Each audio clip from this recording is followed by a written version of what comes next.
Hello everyone, thank you for joining me for another episode of Antonio's Movie Reviews. Steven Seagal's big screen debut, the 1988 Above the Law, makes it easy to see why he became a well-known action star who is definitely by now a household name.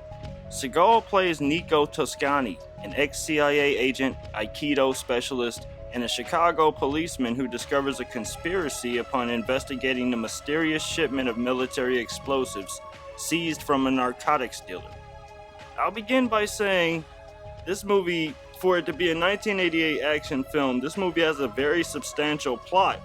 One that may be a bit more of an overkill to me personally, but the twists are nevertheless interesting and they add a real quality to the action genre. You definitely wasn't getting this much of a plot from Van Damme or Stallone at this time. What the hell are you doing, man? Nico! Nelson, I'm through! I'm finished! Sharon Stone plays Nico's wife Sarah, and Pam Grier plays Delores, who is his partner but not his love interest. It's definitely good to see her back in a action film capacity after the 70s pretty much disintegrated her genre of, blaxploitation films, and she was definitely welcomed as an on-screen action star once again. He ain't nothing. Take him out. This motherfucker's crazy. Put the gun away.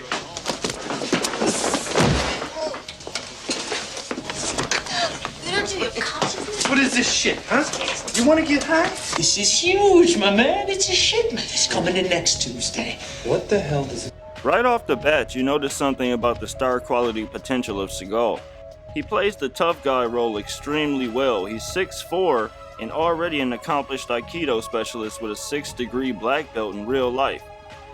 There was a huge amount of hype surrounding Seagal's big screen debut, to be honest. He definitely did not disappoint, though, in my opinion.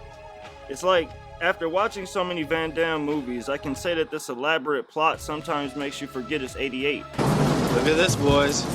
Here we go.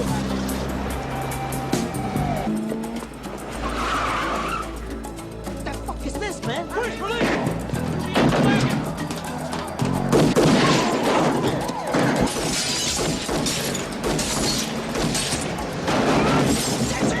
There's still a lot of gunplay from the very beginning for this to be a martial arts film, but it's obvious that Seagal is there to showcase his Aikido talents. He does that very well, and there's a lot of flips and moves that seem very, very real throughout the movie, in my opinion. He also does a lot of his own stunts, which he ended up becoming known for in his later career. Before doing this review, I had no idea that Pam Grier was in this movie either. She was definitely one of the biggest action stars of the 70s, and it was good to see her in something where she was given a serious supporting role as a real action star and not Seagal's love interest. After all, he had Sharon Stone in this movie as his wife and went home to Kelly LeBrock in real life, who is Lisa from Weird Science. I definitely didn't know that was his wife. The plot of this movie is not in your face either. You keep your goddamn hands off me. You let Silvana walk. Silva. Bank on it, pal. Am I bien? All right. Okay. You guys stay out of trouble, huh? Okay, Nico. Right here, motherfucker. You're a long way from Kansas, Dorothy. I say. The movie deals with political refugees, senator assassination plots, the CIA, Vietnam. It's very ambitious in that regard. It was co-written and directed by Andrew Davis of Code of Silence with Chuck Norris, and who eventually went on to helm The Fugitive. The movie is shot mostly on location in Chicago and contains a lot of well-written scenes where Seagal has a lot of dialogue. Bautista Salano. That's my buddy, man. Yeah, man, I know him. Yo, look, this is my boy right here. Hey, they finally got you, huh? It was obvious that Seagal had a very smooth voice and it had great appeal to it on screen, especially in comparison with the other actors. With those mild mannerisms and this slick back hair, it would be hard to forget who this guy was, even after never seeing him on screen before this movie. Anybody moves, he dies. Drop that magazine, motherfucker, now. Now you... Put your hands on your head. You're right, but I'll get an A for effort. All right, let's go. Better work too, you know? Get down, asshole. Get the fuck down. You want to get...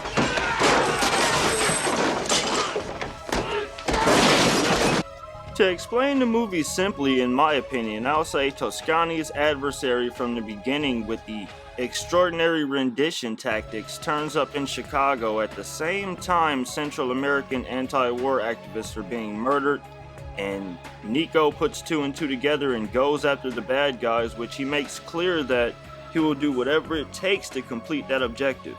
He even gets suspended and goes rogue. Going in with the intention of watching a 1980s action thriller with a ton of karate kicking, I must say that I was a bit disappointed at how this movie tried to be so much other than that. The plot was laid on so thickly that at times I found myself waiting for another fight scene to keep me interested. But indeed, the movie is visually appealing and keeps you more than interested. It's impressive that Seagal partly wrote the film. Phase 2. I definitely don't want to make it seem like I'm knocking this film. It's definitely packed with a lot of action thrillers, even if they are, involving guns instead of martial arts like I expected. Seagal doesn't disappoint in his first, movie.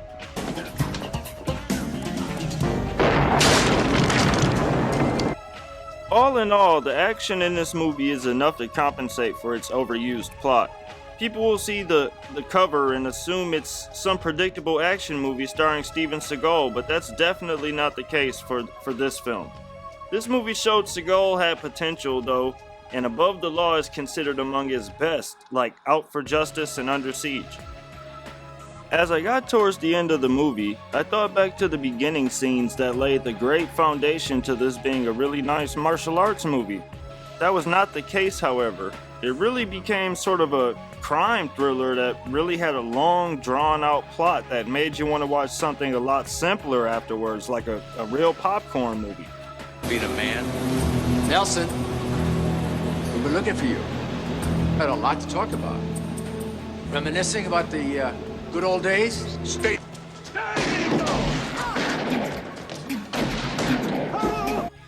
The story has great realism indeed and is very gritty, showing a lot of Chicago and featuring real-life Chicago cops in some scenes. My favorite part of the film is definitely the hand-to-hand combat scenes, which look so realistic. The problem is that to me, this movie was less action, more thriller, which is not what I expected from a Steven Seagal film.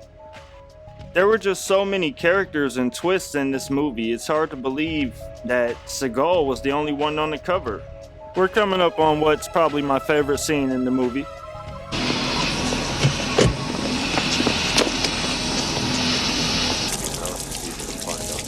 Mr. Zagon, I hope this don't take too long.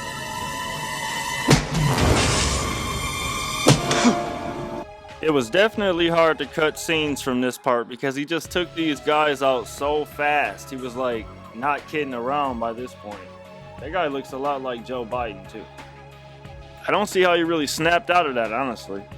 You should have killed me when you had the chance. You were too fucking dumb, you asshole.